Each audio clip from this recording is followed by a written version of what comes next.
السلام عليكم ورحمة الله وبركاته. بسم الله والحمد لله والصلاة والسلام على سيدنا رسول الله خير خلق الله أجمعين وعلى آله وصحبه والتابعين وتابعيهم بإحسان إلى يوم الدين. إخواتي وحبايبي المحترمين الصادقين المتابعين، هعرض عليكم قضية غريبة شوية وعايز رأيكم فيها. في محمد وإيمان، زوجين من دكرنس المنصورة، متجوزين من 8 سنين وعندهم عيال بسم الله ما شاء الله عليهم. محمد عنده هواية غريبة. ايه هي هوايته؟ ده في الفترة اللي اتعرف بإيمان فيها واتجوزها بعد الجواز يعني.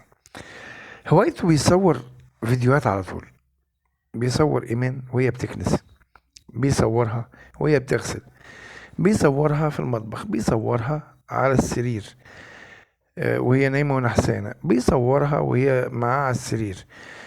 لقائهم الحميمي، اللقاء اللي هو ربنا قال عليه حلال، على السرير بيصور الست دي على السرير. تمام. هي كسيدة فاهمة دماغ جوزها،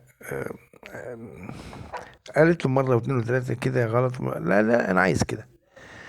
المهم هو نام مع إيمان بقى الفترة اللي اتجوزها فيها والفترة الأخيرة يعني.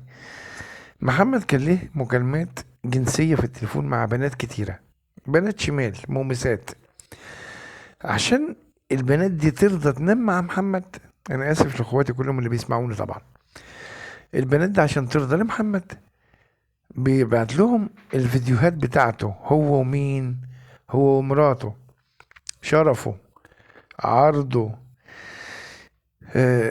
ام محمد الحاجة فاطمة، وانا بأسف على الاسم كمان، الاسمين بأسف عليهم، عملت لإيمان دي أعمال الدنيا والآخرة وأسحار وقرف، والمنطقة اللي هناك مشهورة يعني وحضراتكم عارفين يعني، وأذى، وبصوا كل ما تتخيلوا من وساخة وحقارة وسفالة ودناءة وقذارة. بصوا اللي تقولوه ده في البيت ده، في العيلة دي.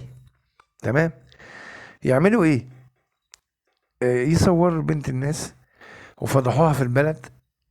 الراجل المحترم محمد عامل لها صفحة وقالها لها: انا عامل لك صفحة على النت ان انت ماشية مع ناس، والناس اللي نشر لك الصور دي عشان يبقى طلائق، خلي بالكم في المنطقة دي كلها، عشان يطلقوا حريمهم او عشان لازم يفضحوهم ويقتلوهم، يعني حاجات كتيرة.